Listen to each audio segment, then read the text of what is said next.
নমস্কাৰ। আপোনালোক সকলোকে আশাভৰা আইদেউৰ বুলনিলৈ উষ্ম আদৰণি জনাইছোঁ। আপোনালোকক আকৌ এবাৰ আমাৰ মাজত পাই আমি নথৈ সুখী হৈছোঁ। আমি যি আমন্ত্ৰণেৰে আমন্ত্ৰিত হ'লো তাৰ যোগ্য আচৰণ কৰি চলিবলৈ পাচনি পৌলে আমাক আদেশ দিছে। ইফিচিয়া 4:17 পদত পৌলে আমাক কয় যে আমি জগতৰ লোকসকলৰ দৰে জীৱন পৰিচালিত কৰিব নালাগে। আহক আজি মই আৰু জুৰি এই বিষয়ে আপোনালোকৰ লগত বহলকৈ আলোচনা কৰোঁ।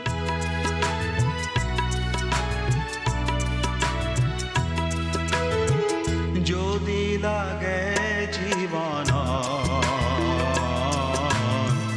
পৰিপূৰ্ণতা, যদি লাগে জীৱন পৰিপূৰ্ণতা, প্ৰভু যীশুৰ কাষলে আহা, প্ৰভু যীশুৰ কাষলে আহা, প্ৰভু যীশুৰ কাষলে আহা, প্ৰভু যীশুৰ কাষলে আহা।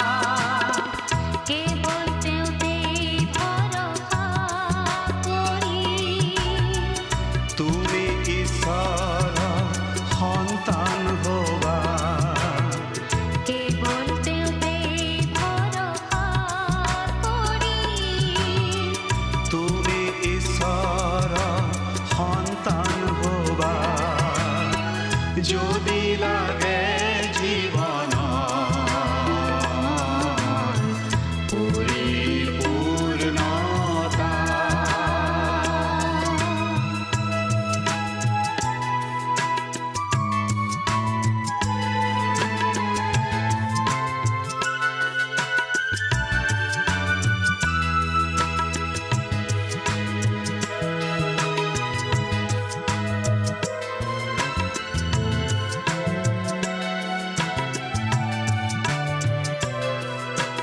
পুৰণি জীৱনৰ পংকিলতা দূৰ কৰিব তুমি নতুন হবা। তেওঁৰ প্ৰেমৰ বাণী বিলাবলে জ্ঞান বুদ্ধি আৰু সাহস পাবা। পুৰণি জীৱনৰ পংকিলতা দূৰ কৰিব তুমি নতুন হবা।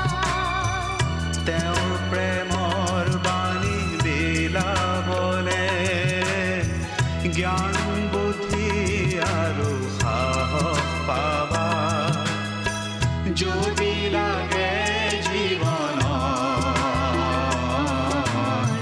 পৰিপূৰ্ণতা,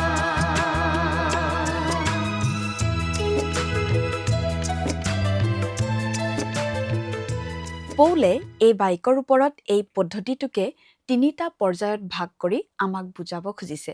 কপটময় অভিলাষেৰে আমাৰ পুৰণি সত্তাক হুলুকাই থৈ নতুন মন কৰি ঈশ্বৰৰ পবিত্ৰতা আৰু সত্য ধাৰ্মিকতাৰ সাদৃশ্যত সৃষ্ট হোৱা সেই নতুন সত্তাক পৰিধান কৰা। আজি আমি আলোচনা কৰিবলৈ গৈছোঁ নতুন সত্তাক পিন্ধাৰ বিষয়ে, আৰু তাৰ ভিত্তি হৈছে ইফিচিয়া 4:21-32 পদ। আজি আমি আলোচনাৰ মাধ্যমেৰে শিকিবলৈ গৈছোঁ পুৰণি সত্তাক হুলুকাই থোৱা আৰু নতুন সত্তাক পিন্ধাৰ অৰ্থ কি হ'ব পাৰে। পাচনি পৌলে তাকে কিছুমান বৈপৰীত্যৰে আমাৰ আগত দাঙি ধৰিছে। আমি যেতিয়া এই বৈপৰীত্যৰ আলোচনাৰ মাজেদি গৈ থাকোঁ তেতিয়া আমি ভাবিব লাগে যে এয়া কেৱল আমাৰ আচাৰ ব্যৱহাৰৰ সালসলনিয়েই নহয়, এয়া হ'ল এইবোৰ কৰা পোনপটীয়া কথা। আমাৰ মনটোক সম্পূৰ্ণৰূপে সলনি কৰি নতুন কৰাৰ বাবেহে এই কাম বনবোৰো আপোনা আপুনি আমাৰ জীৱনলৈ আহি যায়। আমাৰ মনটোক এখন পুৰণি জগতৰ পৰা আনি এখন সুকীয়া জগতত থিতাপি লগোৱাৰ ফলত আমি আগৰ আচাৰ ব্যৱহাৰ পৰিত্যাগ কৰি নতুনকৈ জীৱন আৰম্ভ কৰোঁ। নিকিতা বা, তুমি অনুগ্ৰহ কৰি ইফিচিয়া 4:21-24 পদলৈ পাঠ কৰি দিয়াচোন। ইফিচিয়া 4:21-24 পদ। তোমালোকেতো তেওঁৰ কথা শুনিলা আৰু যীচুত থকা সত্যতাৰ দৰে তেওঁত শিক্ষা পালা। অৰ্থাৎ প্ৰবঞ্চনাৰ কুঅভিলাষৰ দৰে নষ্ট হৈ যোৱা পুৰাতন পুৰুষক পূৰ্ব কালৰ আচাৰৰ কথাত সলাই থৈ নিজ নিজ মনৰ আত্মাত নতুন কৰা হৈ সত্যতাৰ ধাৰ্মিকতা আৰু পবিত্ৰতাত ঈশ্বৰৰ প্ৰতিমূৰ্তিৰ দৰে সৃষ্ট হোৱা নতুন পুৰুষক পিন্ধিবলৈ তোমালোকে শিক্ষা পালা। ধন্যবাদ নিকিতা বা। মানুহে কয় বোলে তুমি যেনে আহাৰ গ্ৰহণ কৰা তুমিও তেনেকুৱাই হোৱা। ঠিক তেনেদৰে আত্মিকতাৰ বেলিকাও তুমি যি চিন্তা কৰা তুমিও আত্মিকতাত তেনেকুৱাই হোৱা। এই শাস্ত্ৰাংশত আমি দেখিবলৈ পাওঁ পৌলে আমাৰ আগত দাঙি ধৰিছে অনাজিসুদীসকলৰ আন্তৰিক কঠিনতা আৰু মানসিকতাৰ এখন নিষ্ফল ছবি। লগতে তেওঁ খ্ৰীষ্টীয় বিশ্বাসীসকলক এক সকিয়নিও দিছে, তেওঁলোকৰ দৰে নচলি আমাৰ পুৰণি জীৱনক সলাই থৈ মনক পুনৰ্জীৱিত কৰি জীৱনৰ নতুনত্বত চলিবলৈ। আমি কেনেধৰণৰ জীৱন যাপন কৰিব লাগে আৰু কেনেধৰণৰ জীৱন যাপন কৰা অনুচিত তাকে এই শাস্ত্ৰাংশই আমাক স্পষ্ট উদাহৰণেৰে দেখুৱাই দিছে। পাচনি পৌলে ইফিছত থকা আটাই মণ্ডলী আৰু সকলো খ্ৰীষ্টীয় বিশ্বাসীকে আজি দৃঢ় আহ্বান জনাই কৈছে, আমি যেন একেৰাহে ঈশ্বৰৰ আত্মাৰ দ্বাৰা পৰিচালনা কৰোঁ। বাৰু জুৰি, আমাৰ মনটোকনো কিয় পুনৰ্জীৱন আৰু নতুনত্ব দান কৰাৰ কথা আহে? এই কথাৰনো কি গুৰুত্ব থাকিব পাৰে? তাৰ বিষয়ে দৰ্শকসকলক অকণমান বুজাই কোৱাচোন। নিশ্চয়। মনৰ নবীকৰণ বা মনটোক নতুনত্ব দান কৰাৰ অৰ্থ এইটো নহয় যে আমি যি বিশ্বাস কৰোঁ তাৰ পৰিৱৰ্তন ঘটোৱা। কিন্তু এই কথাটোৰ অৰ্থ হ'ল এটা দৃঢ় বিশ্বাস, যি বিশ্বাসে আমাৰ অনুভূতি, মানসিকতা, দৃষ্টিভংগীৰ লগতে আমাৰ আচৰণ ব্যৱহাৰলৈও এক আমূল ৰূপান্তৰ আনে। শাস্ত্ৰই আমাক কয় আমাৰ মনটোৰ নবীকৰণ কৰিবলৈ। তুমি অনুগ্ৰহ কৰি ৰোমিয়া 12:2 আমাৰ সকলোৰে বাবে পঢ়াচোন। ৰোমিয়া 12:2 আৰু তোমালোক জগতৰ অনুৰূপ নহবা, কিন্তু যিহতে ঈশ্বৰৰ ইচ্ছা অৰ্থাৎ উত্তম, গ্ৰহণীয় আৰু সিদ্ধ কি তাক পৰীক্ষা কৰি জানিবা। তাৰ কাৰণে তোমালোকে নতুন মন কৰাৰ দ্বাৰাই আন ৰূপ ধৰা। আমাক কোৱা হৈছে আমাৰ মনক পুনৰ্জীৱিত কৰি তুলি উঠি আমি পৰীক্ষা কৰি ঈশ্বৰৰ ইচ্ছা কি সেই বিষয়ে অৱগত হ'ব পাৰোঁ। আন কথাত ক'বলৈ গ'লে আমাৰ মনৰ নতুনত্বই কি সত্য বা কি সত্য নহয় তাকে জনাত সহায় কৰে। প্ৰভুৰ বিশ্বাসী স্বৰূপে আমি সত্য সন্ধানী হোৱা উচিত। আমি বাস কৰা পৃথিৱীখনত সত্যক আয়ত্ত কৰিবলৈ কঠিন হ'বও পাৰে। সেইবাবে আমাৰ মনটোক নতুনত্ব দান কৰিলে আৰু সত্যক জানিলেহে কি গ্ৰহণ কৰিব লাগে আৰু কি অগ্ৰাহ্য কৰিব লাগে সেই বিষয়ে সঠিককৈ জানিম। দ্বিতীয়তে, আমাৰ মনটোক নতুন কৰিলেহে আমি যি শিকিলোঁ তাকে মনত ৰাখিবলৈ ই আমাক সহায় কৰে। পুৰণি প্ৰবচন এটি আছে, বোলে you either use it or you lose it. অৰ্থাৎ কোনো বিষয় বা বস্তু পাৰা যদি ব্যৱহাৰ কৰা, নহ'লে তাক হেৰুৱাই পেলাবা। দিনৰ সময়ছোৱাত আমি কিতাপ, পত্ৰ, টিভি, কম্পিউটাৰ আদিৰ পৰা বহুতো তথ্য সংগ্ৰহ কৰোঁ। এই সকলোবিলাক তথ্যকেই আমি মনৰ মাজত সযতনে সামৰি থ'ব লাগে, নহ'লে আমি এইবোৰ পাহৰিবলৈ আৰম্ভ কৰোঁ। যদিহে আমাৰ মনটোক আমি সদায়ে নতুনত্ব দান কৰি গৈ থাকোঁ আৰু আমি শিকি অহাবোৰকে পুনৰালোচনা কৰোঁ বা দোহাৰি থাকোঁ, তেতিয়া আমি সেই তথ্যবোৰ বেছিকৈ মনৰ মাজত সামৰি থ'বলৈ এটা সুযোগ পাওঁ। তৃতীয়তে, আমাৰ মনটোক নতুন কৰাৰ ফলত আমি আমাৰ উদ্দেশ্য সম্বন্ধে জ্ঞাত হওঁ। মনটোক নতুন কৰি উঠি আমি পৰ্যালোচনা কৰি নাথাকিলে আমাৰ মনটো অনাহক চিন্তাৰে মেঘাচ্ছন্ন হ'বও পাৰে। আমি দেখি শুনি অথবা অধ্যয়ন কৰি কিছুমান অদৰকাৰী তথ্য পাতিও সংগ্ৰহ কৰি পাব পাৰোঁ। কিন্তু আমি আমাৰ মনটোক যদিহে অনবৰত নতুন কৰি গৈ থাকোঁ, তেতিয়াহ'লে আমি নজনাকৈয়ে আহৰণ কৰি পোৱা আৱৰ্জনা সদৃশ তথ্যবোৰকো দূৰ কৰিব পাৰোঁ। মৰমৰ দৰ্শকসকল, আমি আশা কৰিছোঁ আপোনালোকেও নিজ নিজ মনবোৰক পুনৰ উজ্জীৱিত কৰিবলৈ অকণমান সময় উলিয়াই ল'ব। প্ৰথমতে আৱৰ্জনাবোৰ বাহিৰ কৰক। তাৰ পাছতেই আপুনি আহৰণ কৰা শিক্ষাখিনিক পুনৰাই সজীৱ কৰি তোলক। সত্যৰ অনুসন্ধান কৰক। পবিত্ৰতা আৰু একতাৰ বাবে নতুন সত্তাক পিন্ধিবলৈ শিকক।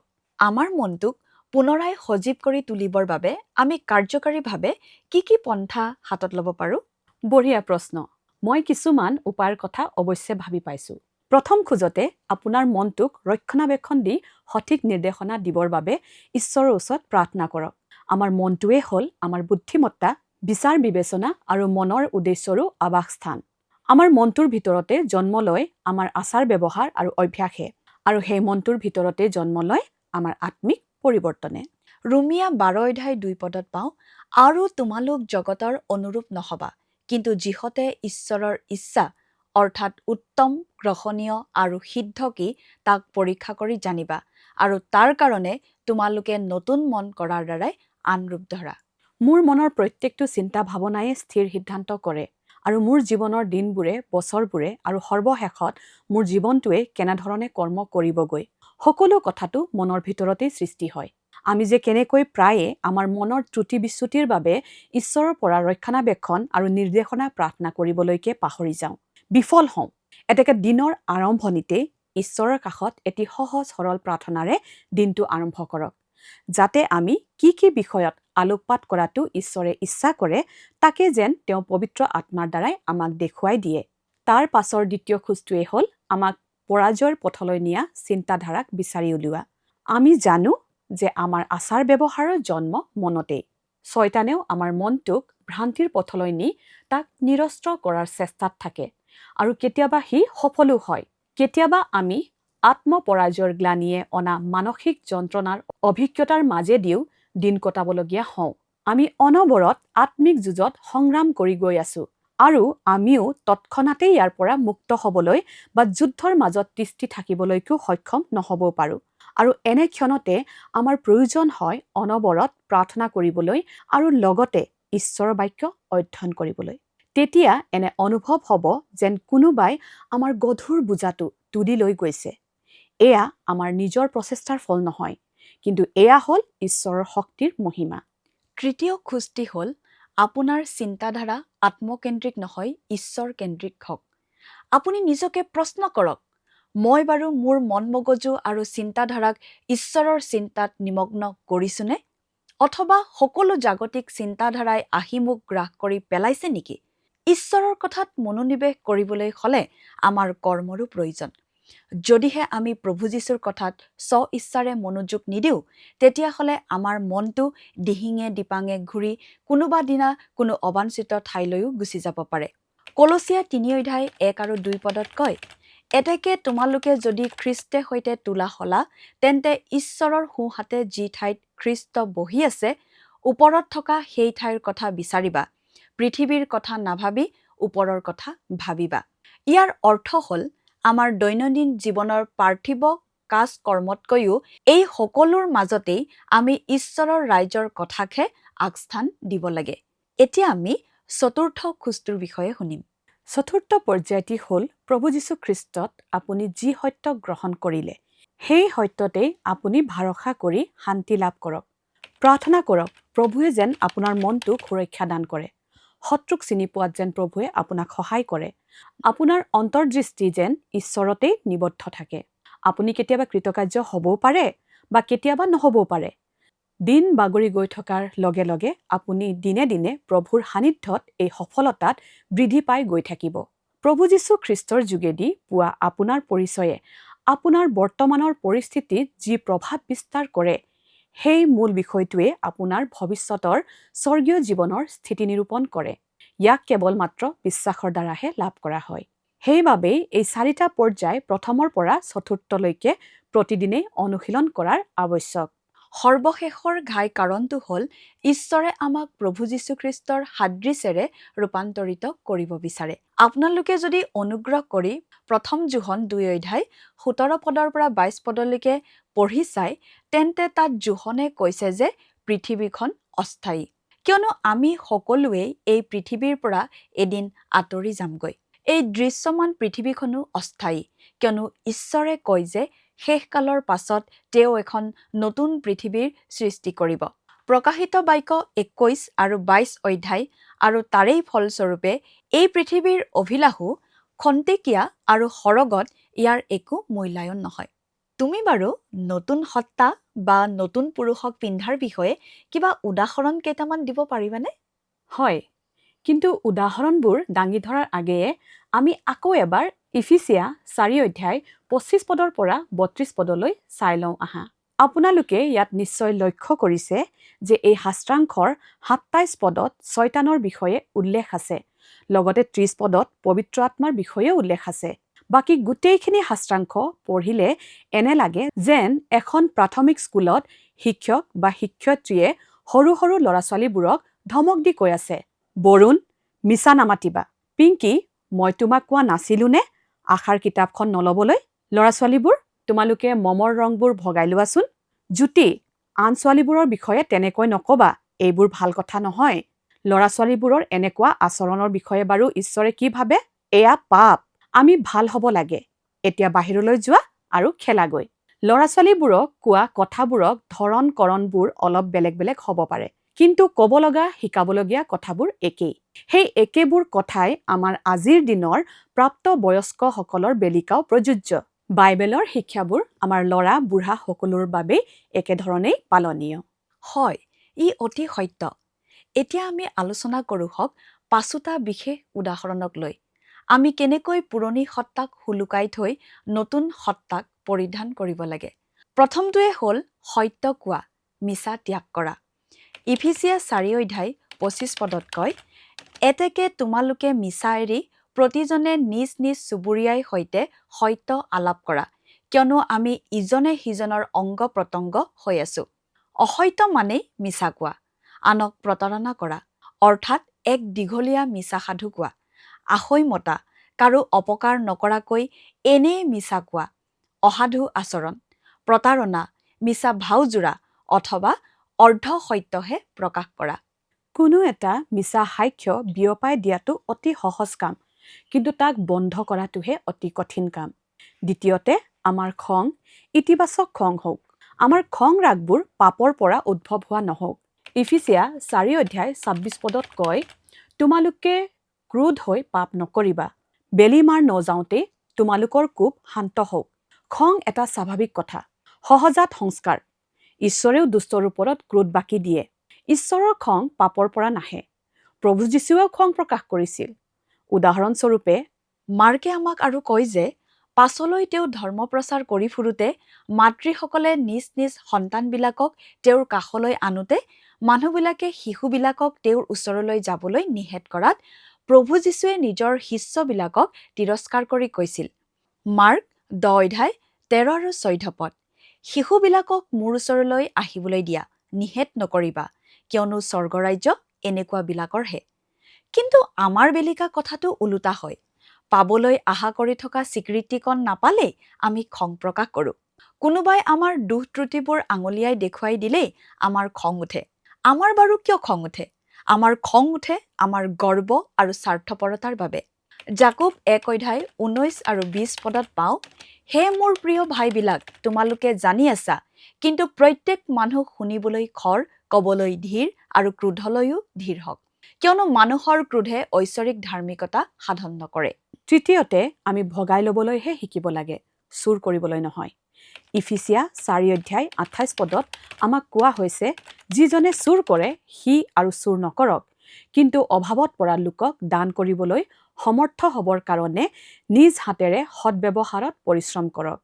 যি বিষয় বা বস্তু আইনসংগতভাৱে আমাৰ নহয়, তাকে আমি নিজৰ বাবে বুটলি অনাটো চুৰ কৰাই হয়। তুমি ঠিকেই কৈছা, আৰু আমি যিয়েই কৰোঁ বা নকৰোঁ, আনে দেখক বা নেদেখক, কিন্তু ঈশ্বৰে সকলো দেখি আছে। ঈশ্বৰৰ দৃষ্টি সদায়ে সকলোৰে ওপৰত। দিনেই হওক বা ৰাতিয়েই হওক, ঈশ্বৰে কয় তুমি চুৰ নকৰিবা। আমিতো বুকুত হাত দি ক'ব পাৰোঁ, আমি কোনো বেংকত ডকাইতি কৰা নাই বা কাৰো পইচাৰ মোনা থপিয়াই নিয়া নাই। কিন্তু যি বস্তুৰ ওপৰত আমাৰ অধিকাৰ নাই, তাকে আমি নিজৰ বাবে তুলি অনা নাইতো। উদাহৰণস্বৰূপে ধৰি লওক, কোনো ব্যক্তি পথত গৈ থাকোঁতে অজানিতে তেওঁৰ হাতৰ ঘড়ীটো পৰি গ'ল, আৰু সেই বস্তুটি যি আমাৰ নহয় তাকে আপুনি বা মই বুটলি আনি নিজৰ বাবে ৰাখোঁ নে নাৰাখোঁ বাৰু?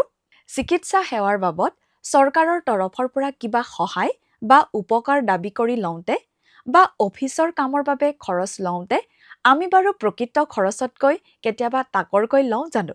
নে বিপৰীতটোহে কৰোঁ? এনেকুৱা বহুতো উদাহৰণ আছে যিবোৰে আমাক চুৰি কাৰ্যত দোষী সাব্যস্ত কৰে। দানশীলতাৰ প্ৰতি অনুপ্ৰেৰণাৰে বাইবেলখন পৰিপূৰ্ণ। আমাক দান কৰিবলৈ কয়। দানশীল লোকসকল সম্পদশালী হয়।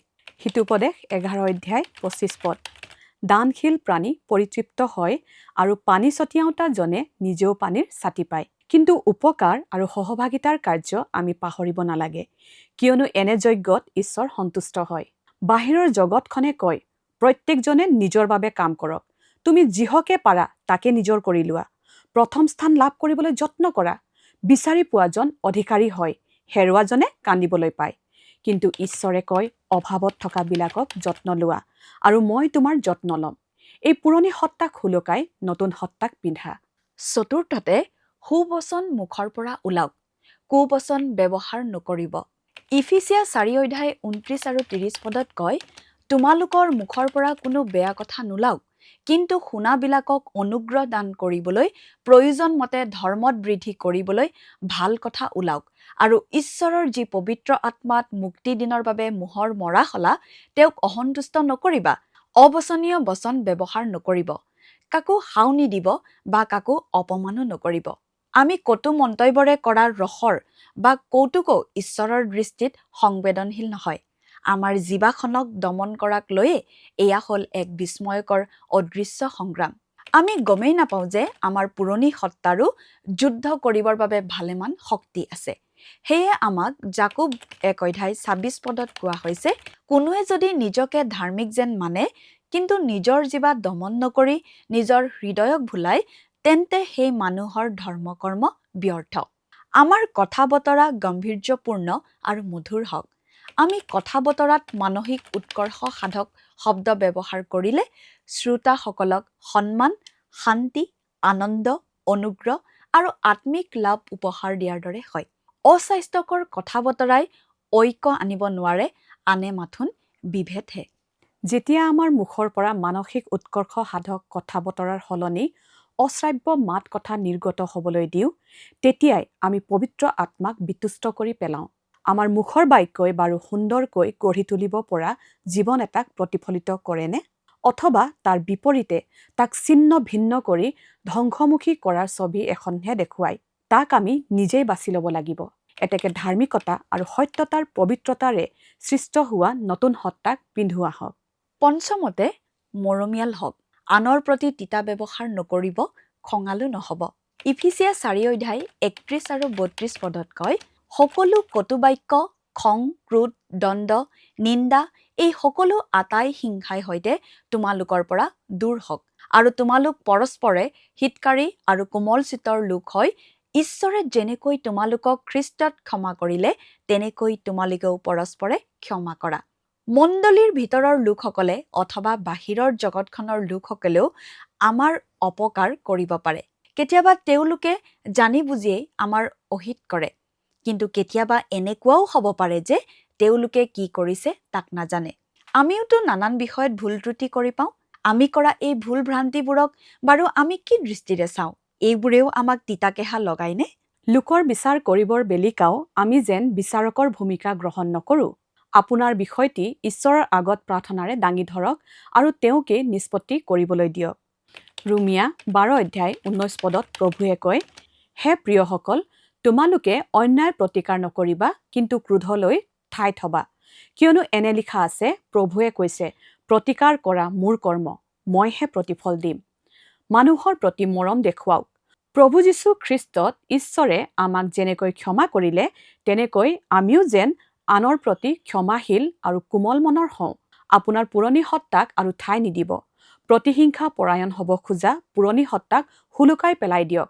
পৰম বিচাৰকজনে কোৱাৰ দৰেই নিজ নিজ শত্ৰুলৈকো প্ৰেম, দয়া, অনুগ্ৰহ আৰু ক্ষমাদান কৰি প্ৰভু যীশুৰ উদাহৰণস্বৰূপে থিয় হওক।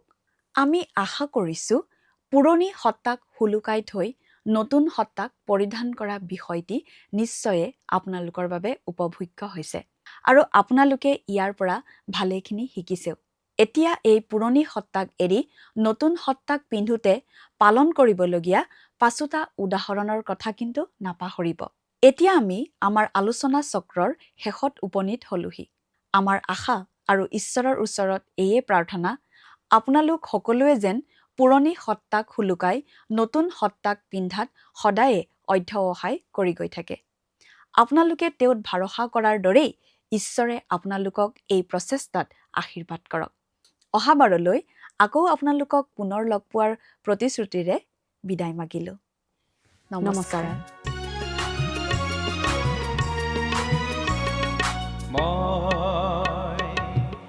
ভাল পাওঁ এই গীত গাই প্ৰভু যীশুৰ জয় গান গাই মই ভাল পাওঁ এই গীত গাই প্ৰভু যীশুৰ জয় গান গাই তেওঁৰ মহান প্ৰেমৰ বাণী তেওঁৰ মহান প্ৰেমৰ বাণী ভাল পাওঁ মই সবাকে শুনাই ভাল পাওঁ মই সবাকে শুনাই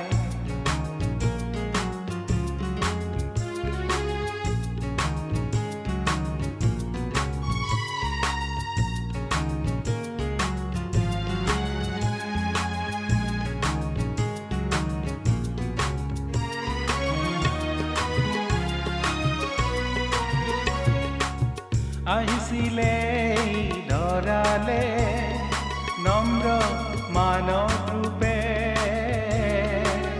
বেথলেহেমৰ গোহালি ঘৰত তেওঁ জনম ধৰিলে আহিছিলে ধৰালে নম্ৰ মানৱ ৰূপে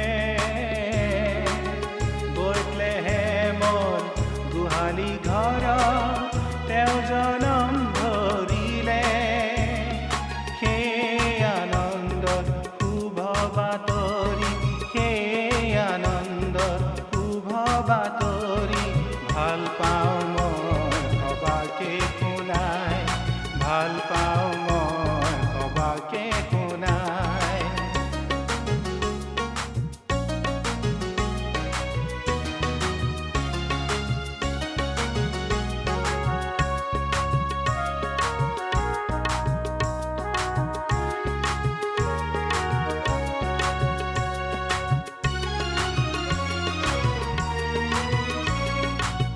আমাৰ পাপৰ গধুৰ বুজাবোৰ তেওঁ কান্ধতে লৈ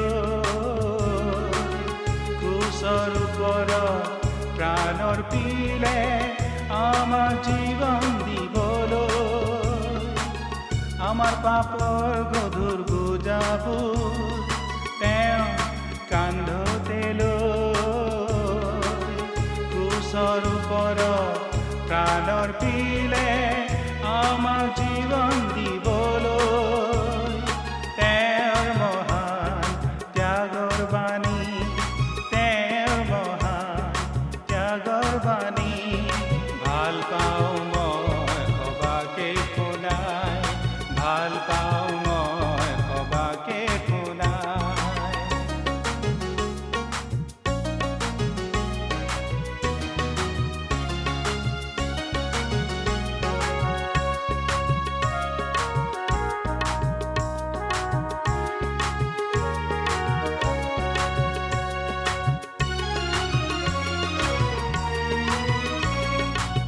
তৃতীয় দিনা পুনৰ উঠি মৃত্যুক জয় কৰিলে তৃতীয় দিনা পুনৰ উঠি মৃত্যুক জয় কৰিলে সুশৰীৰে সৰগলৈ গৈ সুশৰীৰে প্ৰিয় দৰ্শকবৃন্দ আশা কৰোঁ আপোনালোকৰ এই অনুষ্ঠানটি চাই ভাল লাগিছে আৰু যদি আপোনালোকে ভাবে যে আপোনালোকৰ প্ৰাৰ্থনাৰ প্ৰয়োজন আছে তেনেহলে স্ক্ৰীনত দিয়া মোবাইল নম্বৰত যোগাযোগ কৰিব পাৰে আৰু যদি আপোনালোকে এই অনুষ্ঠানটিৰ পৰা উপকৃত হৈছে তেন্তে অনুগ্ৰহ কৰি আমাক 0444908125 নম্বৰত মিছড কল দিয়ক আমি প্ৰতিজন মিছড কল দাতাৰ পৰা এজনকৈ দৰ্শক বন্ধু বা বান্ধৱী বাছি লওঁ আৰু এই দৰ্শক বন্ধু বা বান্ধৱীৰ নাম আমাৰ অনুষ্ঠানত প্ৰকাশ কৰা হ'ব